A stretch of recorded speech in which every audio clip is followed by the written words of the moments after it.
Halo semuanya, selamat datang di channel yang tidak layak untuk dihina ini. Terima kasih banyak buat yang udah mendukung channel ini, dan buat yang baru mampir, jangan lupa klik tombol subscribe-nya ya. Sebelum kita mulai, atur posisi santainya, bakar rokoknya, seruput kopinya, dan mari kita berhayal.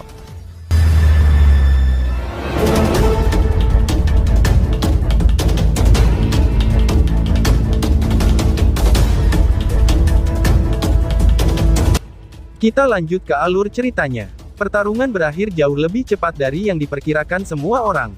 Karena itu, di saat semua orang mengantisipasi kelanjutan dari pertarungan yang hebat ini, mereka telah mengetahui bahwa pertarungan itu sudah selesai. Selain itu, hasilnya di luar dugaan mereka. Tatapan terkejut satu demi satu mengarah ke Mo Tao, yang wajahnya berganti-ganti antara hijau dan putih. Beberapa saat kemudian, sebelum kerumunan akhirnya tersadar, dan suara kaget samar-samar terdengar. Guyan, Guya, dan kelompok mereka tidak mengungkapkan banyak keheranan saat mereka menyaksikan adegan ini di depan mereka. Lindong sudah memiliki tingkat kemampuan tempur yang mencengangkan ketika ia berada di tahap 9 Yuan Nirvana. Sekarang dia telah maju ke tahap awal kehidupan mendalam, mungkin akan sangat sulit untuk menemukan seseorang dengan kemampuan yang sama dalam tahap kultivasi ini. Meskipun Mo Tao tidak lemah, dia jelas tidak bisa bersaing dengan Lindong. Selain itu, dia telah mempunyai mental untuk meremehkan musuhnya sejak awal. Orang ini, Guling dan dua anggota generasi yang lebih tua dari klan Gu melirik Mo Tao dengan ekspresi muram, yang wajahnya berkerut dan tak sedap untuk dipandang, sebelum melihat Lindong yang tersenyum tipis. Selanjutnya, mereka saling memandang, dan melihat keterkejutan di mata mereka.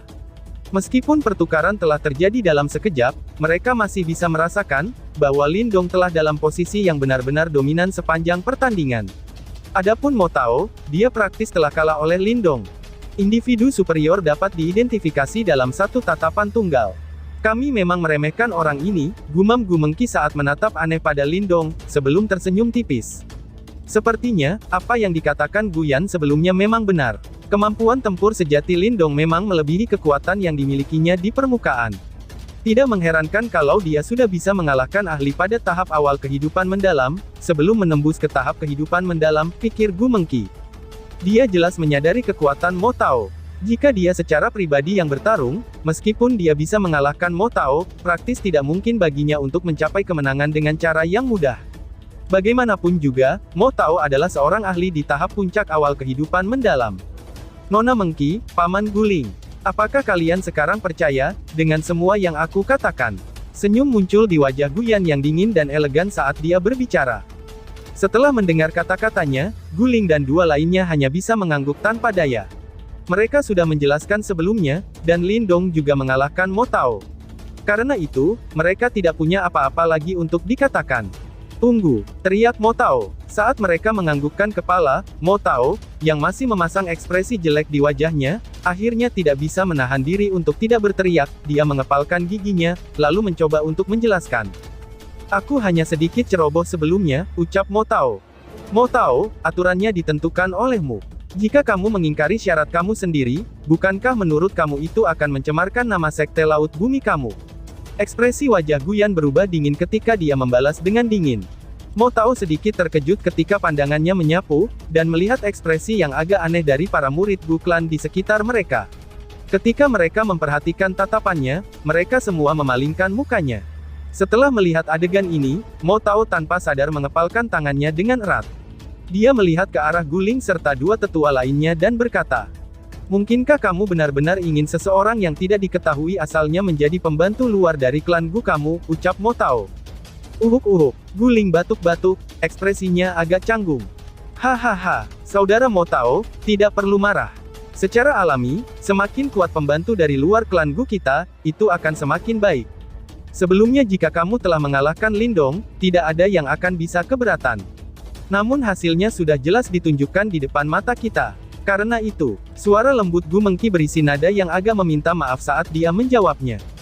Namun saudara Mo Tao dapat tinggal di Martial Gathering Island untuk saat ini, dan menyaksikan pertemuan bela diri. Klan kami secara alami akan memperlakukan kamu sebagai tamu terhormat, ucap Gu Mengki. Kata-kata Gu Mengki tidak meninggalkan celah, dan suaranya sangat lembut. Ini membuat Mo Tao tidak bisa menjawab, karena wajahnya berganti-ganti antara putih dan hijau.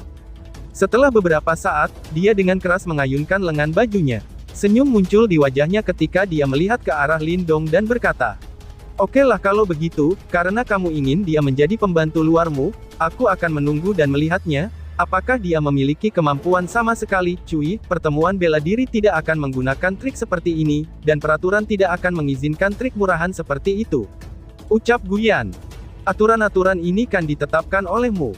Guyan mengingatkannya, sambil mengerutkan alis hitamnya. Mo Tao berubah lamban, saat api amarah meletus di dalam hatinya. Namun dia tidak berbicara lebih jauh, dan hanya mendengus di tempat sebelum mundur sedikit. "Saudara Lindong, mungkin klan kami harus sangat bergantung pada kamu dalam pertemuan bela diri ini." Gu Mengki menunjukkan senyumannya ke arah Lindong saat dia berbicara. Lindong tersenyum, dan menatap Gu Mengki ini. Wanita ini tampak lembut, bagaimanapun juga, dia sangat fasih. Jika tidak, akan sulit untuk membungkam Mo Tao hanya dengan kata-kata saja, pikir Lindong. Nona Mengki terlalu sopan. Aku telah menerima undangan Nona Guyan untuk datang ke sini sebagai pembantu dari luar klan. Selama kamu dapat memenuhi persyaratan aku, secara alami aku akan melakukan yang terbaik, balas Lindong. Lindong tidak berusaha untuk membiasakan diri dengannya. Meskipun Guyan belum memberikan penjelasan secara mendalam, dia bisa merasakan pentingnya 3 kuota untuk klan Gu. Sebelumnya, Guyan telah setuju jika dia ingin membantu mereka memenangkan posisi juara, dia akan diberikan 1 kuota. Namun Guyan jelas tidak bisa mewakili klan Gu. Karena itu, masalah transaksi harus dibuat jelas untuk mencegah insiden yang tidak diinginkan terjadi di kemudian waktu. "Transaksi katamu," ucap Gu Mengki. Gu Mengki jelas agak cerdik, dan segera mengambil poin penting dalam kata-kata Lindong, lalu dia menatap Guyan, dia bertanya sambil tersenyum. "Bolehkah aku tahu kondisi apa yang dijanjikan Yan kecil kepada saudara laki-laki Lindong ini?" tanya Gu Mengki. "Kuota untuk memasuki menara Chaotic," jawab Lindong saat menatap Guyan, yang pipinya menegang, sebelum menjawab dengan senyum. Saat kata-katanya memudar, dia bisa melihat bahwa Gu Mengki, Gu Ling, dan yang lainnya, langsung terpana. Segera setelah itu, ekspresi mereka agak berubah. "Saudara Lindong, bahkan jika Gu klan kita menjadi juara, itu hanya ada 3 kuota." Alis hitam Gu Mengki berkerut, saat dia berbicara dengan susah payah. "Mengapa saudara Lindong tidak memutuskan sesuatu yang lain, seperti pil Suan Yuan, atau seni bela diri, atau spirit reasur gitu? Aku percaya, klan Gu kami akan bisa menjanjikan apapun yang kamu minta," ucap Gu Mengki. Lindong mengangkat bahunya. Sepertinya ini memang bukan sesuatu yang bisa diputuskan Guyan. Untungnya, dia telah mencari klarifikasi sekarang, jika tidak, perkelahian tidak akan terhindarkan di kemudian waktu, pikir Lindong. "Maafkan aku hanya ingin kuota itu saja. Jika kamu tidak dapat menerimanya, aku pikir lebih baik aku pergi sekarang," ucap Lindong. Kata-kata Lindong tidak terlalu sopan. Ini awalnya merupakan transaksi bisnis. Dia akan membantu klan Gu menjadi juara, dan klan Gu akan memberinya kuota untuk memasuki menara Chaotic. Ini adalah transaksi yang sangat adil. Tampaknya Gu Mengki dan yang lainnya tidak berharap kalau Lindong begitu keras kepala tentang masalah ini menyebabkan dahi mereka mengerut pada saat ini. Sehubungan dengan klan Gu, 3 kuota sudah sangat langka. Jika mereka memberikan 1 kepada Lindong, itu benar-benar tidak akan ada lagi yang tersisa.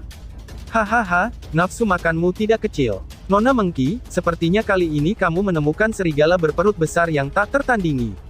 Setelah melihat adegan ini, Mo Tao yang telah mundur tidak bisa menahan diri dan mengejek. Lindong memiringkan kepalanya dan menatap Mo Tao, sebelum dia menganggukkan kepalanya, sambil dengan sungguh-sungguh berkata, "Nafsu makanku memang tidak kecil. Namun jika saudara Mo Tao memiliki kepercayaan diri untuk membantu kamu, dan memperoleh kemenangan atas Sentu Jue, akan jauh lebih baik baginya untuk menjadi pembantu dari luar klan," ucap Lindong. Ketika nama Sentu Jue memasuki telinganya, ekspresi Mo Tao langsung berubah agak tidak wajar, dan tidak ada satu kata pun yang keluar dari mulutnya. Dari kelihatannya, dia dengan jelas memahami perbedaan antara kemampuannya dan sosok kejam yang berada di peringkat ketiga, dalam generasi muda dari Heaven Wind Sea Region. Dia yakin untuk membantu Gu Clan mencapai hasil yang baik, namun bagaimanapun juga, itu benar-benar mustahil baginya untuk merebut posisi juara perkumpulan bela diri dari tangan Sentu Jue. "Maksudmu kamu memiliki kualifikasi untuk mengambil posisi juara dari tangan Sentu Jue," balas Mo Tao. Ekspresi Mo Tao tetap tidak alami untuk sementara saat dia mencibir. Setelah mendengar kata-katanya, Gu Mengki, Gu Ling, dan yang lainnya, membalikkan pandangan mereka. Semua orang juga tahu, bahwa Sentu Jue dari klan Sentu benar-benar orang yang paling tangguh dalam pertemuan bela diri ini. Kemungkinan tidak ada seorang pun di 4 klan besar, yang akan memiliki kepercayaan diri untuk mengucapkan kata-kata ini. Aku punya peluang 50%, balas Lindong. Lindong terkekeh. Dia belum bertemu Iron Asura dari klan Sentu, yang ketenaran dan reputasinya bergema di seluruh wilayah Laut Angin Surga, karenanya, kata-katanya tidak begitu yakin. Dari informasi yang ia peroleh dari Guyan, Sentu Jue saat ini seharusnya memiliki kekuatan dari tahap kehidupan mendalam. Ini memang agak tirani. Jika Lindong tidak menembus ke tahap kehidupan mendalam, mungkin sulit bagi Lindong untuk mengalahkannya. Namun itu sudah berbeda pada saat ini, pikir Lindong.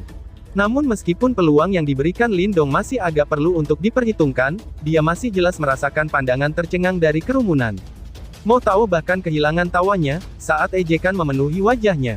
Dia mungkin berpikir bahwa Lindong hanya membual.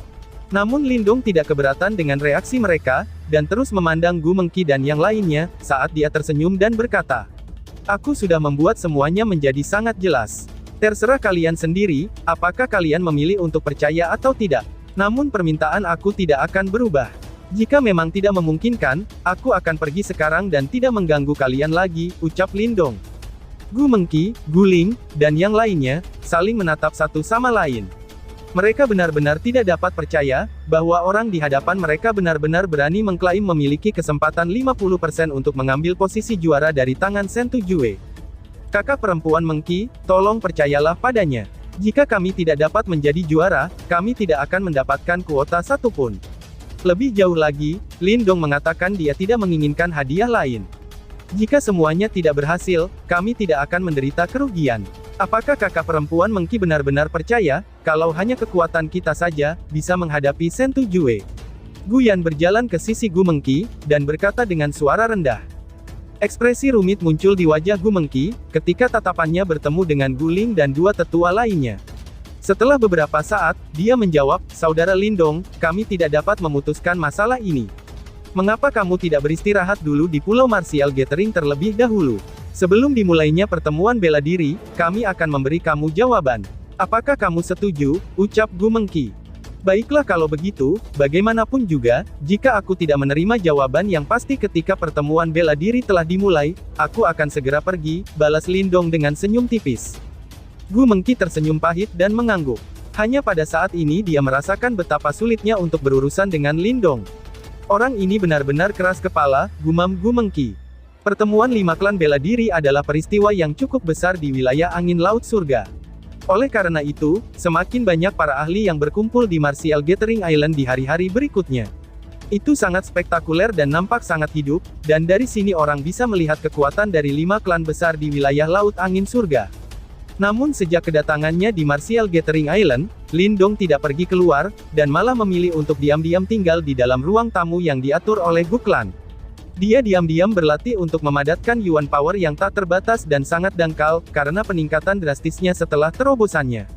Menjadi pembantu dari luar klan Gu jelas mementingkan dirinya, di saat dia berlatih, bukan hanya Guya dikirim untuk merawatnya, mereka bahkan mengizinkan Guya untuk mengirimkan 20.000 pil Suan Yuan, dan mengatakan itu untuk penggunaan Lindong selama pelatihannya.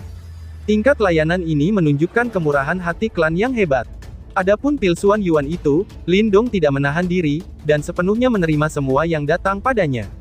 Secara alami, hatinya tidak akan terguncang oleh bantuan seperti itu. Jika Gu Clan tidak mampu menyisakan satu kuota untuk Chaotic Tower, dia akan segera pergi. Waktu berlalu dengan cepat saat dia berlatih dengan damai. Setelah 5 hari, pertemuan bela diri juga telah tiba. Sinar cahaya menerangi ruangan yang sunyi itu. Lindong duduk dengan tenang, sementara ratusan pil Suan Yuan mengorbit di sekitarnya. Gelombang energi murni disertai dengan untaian tipis life ki memancar keluar dari mereka, sebelum akhirnya mengalir ke tubuh Lindong seperti aliran tanpa akhir. Energi mengalir dengan cepat dari pil Suan Yuan. Saat energi di dalamnya diserap, pil Suan Yuan berubah menjadi debu pada tingkat yang menakjubkan, sebelum jatuh dengan lembut dari udara. Ketika pil Suan Yuan terakhir telah berubah menjadi debu, mata tertutup Lindong perlahan terbuka. Kilatan cemerlang melintas di kedalaman matanya, sebelum menghilang dengan cepat.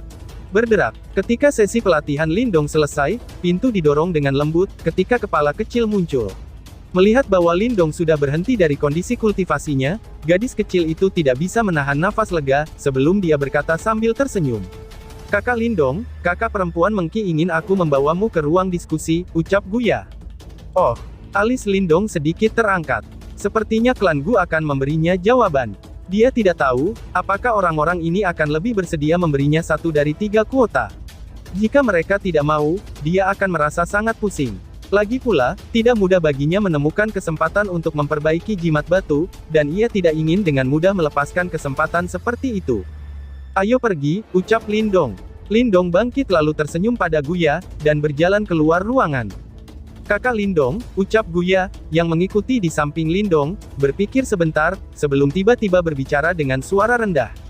Jika Guklan kami tidak dapat memberikan jawaban yang memuaskan, kamu lakukan saja apa yang sudah kamu putuskan, ucap Guya. Lindong terkejut sesaat, sebelum dengan lembut tersenyum dan menganggukkan kepalanya. Gadis ini benar-benar baik. Tidak terduga, bahwa dia dapat berbicara untuknya pada saat seperti itu. Keduanya berjalan di dalam rumah yang besar dan luas. Setelah beberapa saat, mereka akhirnya berhenti di luar ruangan yang sangat luas. Guya mendorong pintu, dan Lindong melihat bahwa ada beberapa tokoh di dalamnya. Jika dilihat dari ekspresi mereka, dia bisa tahu bahwa suasananya agak serius. Ketika pintu didorong terbuka, suara diskusi berhenti, dan orang-orang di dalam memalingkan kepala untuk melihat pemuda yang berdiri di luar pintu masuk. Pada saat ini, mereka tampak menyipitkan matanya. Lindong memandang cepat ke aula besar, dan berjalan tanpa perubahan ekspresi. Tatapannya menyapu aula besar. Tidak hanya Guyan, Gu Mengki, serta Guling, dan generasi tua klan Gu yang hadir, ada juga beberapa wajah yang tidak dikenalnya. Namun dari penampilannya, mereka harusnya adalah orang-orang dengan status tertentu di dalam klan Gu. Tatapan Lindong akhirnya berhenti di kursi ketua. Ada sesepuh berjubah coklat di sana, tetua itu memiliki sepasang mata yang dalam, dan kecemerlangan bersinar di dalamnya. Di sekeliling tubuhnya, kekuatan Yuan yang tak terbatas dan kuat bisa terlihat samar saat memancar, menyebabkan getaran samar di ruang sekitarnya. Tahap kehidupan mendalam yang sempurna, gumam Lindong. Mata Lindong terfokus pada tubuh lelaki tua berjubah coklat itu. Dari aura kuat yang samar-samar terlihat di sekitar tubuh ketua klan, Lindong bisa merasakan tingkat kultivasinya. Bahkan seorang ahli di tahap ini telah datang. Seperti yang diharapkan dari salah satu 5 klan besar. Lindong bergumam dalam hatinya. Pria tua berjubah coklat ini jelas adalah orang dengan status tertinggi di sini. Di saat pikiran beredar di kepala Lindong, tatapannya tiba-tiba bergeser ke sisi pria tua berjubah coklat itu. Di sana berdiri seorang pria berpakaian putih. Pria itu agak tampan, namun wajahnya yang tampan saat ini agak pucat. Dari auranya yang menyedihkan, itu sudah jelas, bahwa dia telah menderita luka yang sangat serius. Apakah itu Gu Yuntian? Gumam Lindong. Lindong melihat lagi pria berpakaian putih ini, sambil menebak identitasnya. Orang ini harus menjadi yang paling luar biasa di antara generasi muda klan Gu, yaitu Gu Yuntian. Hahaha, bukankah kamu pembantu dari luar klan yang diundang Little Yan, teman kecil Lindong? Di saat Lindong menilai pria berwajah pucat, tetua berjubah coklat itu tertawa kecil, dan mengirim senyum ramah kepada Lindong lalu berbicara. Orang tua ini adalah Gu Shou, sesepuh Gu klan, ucap Gu Shou. Setelah mendengar ini, Lindong tidak memiliki kelalaian sedikit pun, dan dengan sopan menangkupkan tangan ke arah orang tua itu sambil menjawab. Salam tetua Gu Shou. Gu Shou tersenyum sambil melambaikan tangannya. Tatapannya yang cerdas dan tidak normal perlahan menyapu Lindong. Setelah beberapa saat, dia berkata, aku sudah mendengar tentang masalah ini. Teman kecil Lindong, kamu juga harus tahu betapa berharganya kuota untuk memasuki Menara Chaotic, dan ini sangat penting bagi klan kami. Apakah mungkin bagi kamu untuk berubah pikiran? Tanya Gu Shou. Lindong menggelengkan kepalanya sedikit. Dia menatap lurus ke arah Gu Shou, dan menjawab dengan suara lembut. Aku hanya ingin kuota itu, dan aku tidak membutuhkan yang lain, jawab Lindong. Gu Shou mengerutkan keningnya beberapa saat, ketika bisikan mulai muncul dari anggota Gu klan di sekitarnya. Beberapa orang mungkin tidak bahagia, karena kuota itu memang terlalu berharga. Tetua Gu Shou, aku bertanya-tanya, seberapa yakin klan kamu mampu meraih posisi juara? Tanya Lindong dengan senyum tipis. Peluang kita kurang dari 20%. Jawab Gu Shou setelah beberapa keraguan. Dia memang sangat mengerti dengan jelas tentang ini. Dengan kekuatan generasi muda klan Gu, akan sangat sulit bagi mereka untuk mencapai kemenangan atas 3 klan besar lainnya, apalagi merebut posisi juara. Tetua Gusou, jika Gu Clan kamu tidak dapat memenangkan pertemuan 5 klan, tidak perlu berbicara tentang memiliki 2 atau 3 kuota, klan kamu bahkan tidak akan memiliki hak untuk memasuki menara Chaotic. Di bawah premis ini, bukankah diskusi tentang apakah kamu tidak bersedia memberikan kuota, bukankah pemikiran itu terlalu mustahil, ucap Lindong. Ketika kata-kata Lindong terdengar, keributan langsung muncul di aula besar. Beberapa anggota Gu Clan memiliki ekspresi marah. Kemungkinan orang percaya bahwa Lindong sedang meremehkan mereka. Dahi Gusou mengerut, sebelum dia melambaikan tangannya, menekan diskusi yang terjadi di aula besar, dia menatap Lindong, lalu dia perlahan berkata. Meskipun kata-kata teman kecil Lindong tidak menyenangkan di telinga, itu adalah kebenaran. Jika kita tidak menjadi juara, Gu Clan kita bahkan tidak akan memiliki hak untuk memasuki menara Chaotic, apalagi memiliki kuota, ucap Gusou. Ketika kata-katanya mencapai titik ini, Gusou berhenti sejenak, lalu tatapannya sedikit berkedip. Aku pernah mendengar apa yang dikatakan Mengki dan para gadis, bahwa kamu memiliki peluang 50% untuk mengalahkan Sentu Jue, ucap Gusou. Saat kata-katanya memudar, tatapan di aula besar langsung mengunci Lindong. Mayoritas tatapan dipenuhi dengan kecurigaan. Pria berpakaian putih yang berdiri di samping Gusou juga mengangkat kepalanya pada saat ini. Meskipun auranya menyedihkan, orang masih bisa melihat keanggunannya. Tatapannya terkunci erat ke sosok Lindong. Kemungkinan dia tidak mengerti, bagaimana Lindong bisa memiliki kepercayaan diri seperti itu. Bagaimanapun juga, bahkan ketika dia berada dalam kondisi puncaknya, sulit untuk memiliki peluang 10% untuk mengalahkan Sentu Jue, pikir Gu Yuntian. Iya, balas Lindong. Di bawah perhatian banyak tatapan, Lindong tetap tanpa ekspresi saat dia perlahan menganggukkan kepalanya. Mata Gusou sedikit menyipit, tatapannya berubah saat dia menatap Lindong yang tetap tenang. Setelah beberapa saat, dia tiba-tiba perlahan mengulurkan tangannya yang layu. Di tangannya ada token perintah emas. Ini adalah token perintah dari pembantu luar klan Gu kami. Teman kecil Lindong, jika kamu benar-benar memiliki kemampuan yang kamu bicarakan, silakan ambil saja token ini, ucap Gusou. Mengikuti kata-kata ini, tekanan daya Yuan yang sangat kuat tiba-tiba keluar dari tubuh Gusou, yang sepenuhnya menyelimuti aula besar.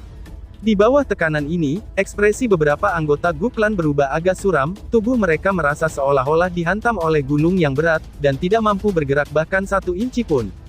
Siapapun dapat melihat, bahwa Gusou ingin menguji kekuatan sejati Lindong. Tatapan terkunci pada sosok pemuda di aula besar. Lindong memiringkan kepalanya sedikit, seolah-olah dia sedang memikirkan sesuatu, sebelum busur muncul di wajahnya. Boom. Pada saat berikutnya, semua orang bisa melihat pemuda itu mengangkat kakinya, ketika dia mulai berjalan maju dengan mantap. Setiap kali kakinya mendarat di tanah, suara rendah dan dalam samar-samar terdengar, seolah-olah bumi bergetar. Namun gerakan ke depannya tidak berhenti, atau bahkan memiliki sedikit pun kesulitan. Tekanan yang datang dari ahli tahap kehidupan mendalam yang sempurna, tampaknya tidak memiliki efek penindasan padanya. Langkah Lindong akhirnya berhenti di depan Gusou. Sambil tersenyum tipis pada Gusou, dia mengulurkan tangannya. Di bawah tatapan Gusou dan pria berpakaian putih, dia meraih token perintah emas. Senang bekerja denganmu, ucap Lindong.